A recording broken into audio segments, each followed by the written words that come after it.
even though so many people will not fess up and be honest about this because they're too busy sharing their feelings and giving their insight and their perspective and their words of advice to their friends when they don't even believe it themselves.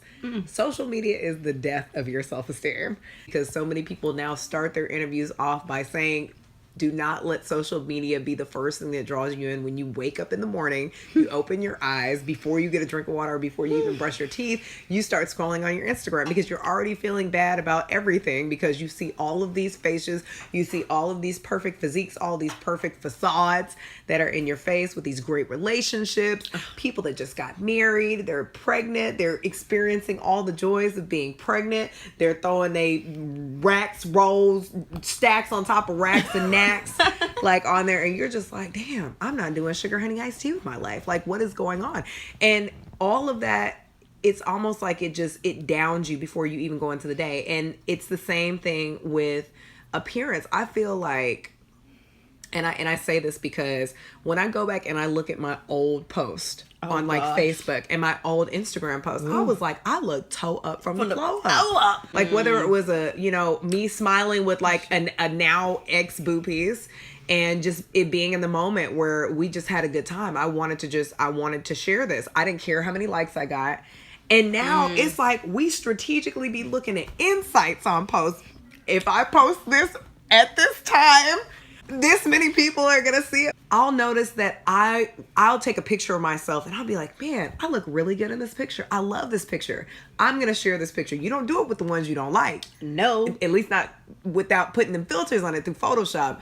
But now it's like, I'll be like, God, I love this picture. This is gonna get so many likes. Bam, you get 15 likes and you're like devastated. When I see that it's slow to respond, I delete it.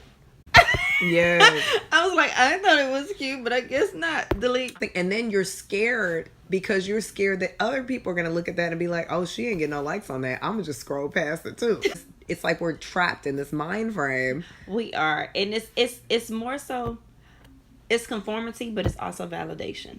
I must be pretty. I must be something because people are liking it. Not saying that, people who normally like this stuff ain't gonna see stuff and like, because I do that. I like just because I like don't read a caption or anything sometimes. Social media to me has just enticed it more, but it's always been that validation. The whole weight issue. People like, you don't have a weight issue.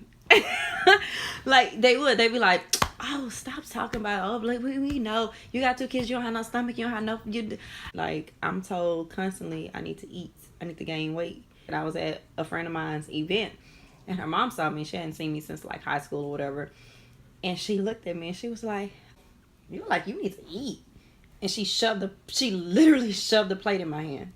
Damn, do I look that bad? Like, and I start thinking about what my mom say, this is poking out, like, and I'm like, this is not supposed to poke out. Like, how am I supposed to look? Like, I don't know how to gain weight. Like, I'm eating. Like, I naturally have a huge appetite, but I'm eating the stuff that you tell me to do. My mom's like, drink a shake at night, eat ice cream at night. And, so I'm trying to do these things to gain weight because I'm tired of people saying like, oh, you need to gain weight. Oh, the only thing big is your hair. And everybody should be able to accept their beauty in one form or another. Unfortunately, though, we're human, and it's so many different things that, we're pushed to conform to every single day. Now, the big thing is social media. Social media has been big, but it's like it just keeps getting bigger because now even different businesses and different producers, now they are all selling their products and pushing it through social media. So it's just this high demand that just keeps getting higher. The norm for people now is to get on social media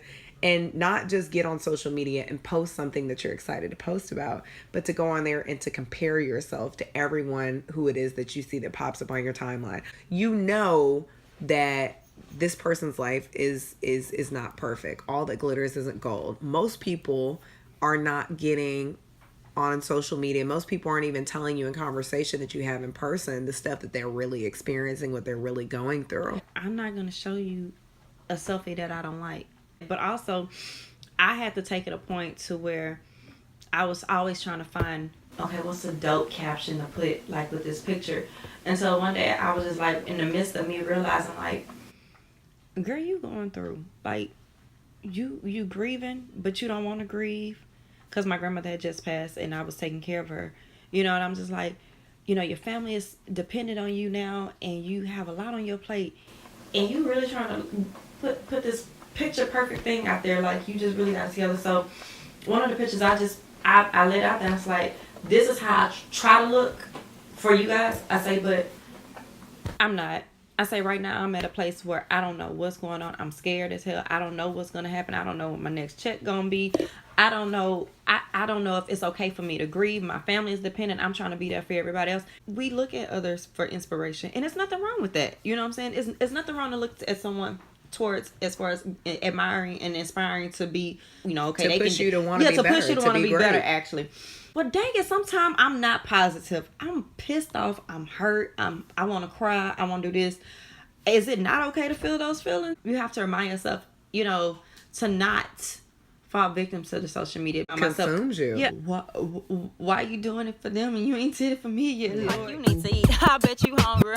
You need a pork chop sandwich. So I eat that, and I eat, making sure ice cream before I lay down is in my diet regimen. Checking each day for a curse to form so I can belong to my own who have disowned me. Making me feel incompetent to black love because black men like women with meat on their bones, and I'm just a bag of bones that need meat on them. Y'all have the audacity to holler, hey, queen, in the same breath. Still demean me in your sarcastic comedic satire because I didn't receive the Sarah Bartman genes. So I have to stand there in silence and take your blows just to not be labeled an evil skinny bitch who support you want to ban Netflix. The Netflix perceptions of perfections to mask our individual voice. That voice and heart was never trapped inside of a quote-unquote big body, but was being preserved as a tarnished piece, because once polished, it will be an untamed beast. See, these days, they can't even speak. You're comfortable with yourself in your own skin, not taking advice to try to fit in, looking a mess and they style to dress you, came out that shell, now they laughing, saying you a mess. Sister, they put you to the test and you conquered your role. All that BS had you feeling queasy, and I love how you smile, sit back, look pretty, and they feel uneasy. Beats and baddies.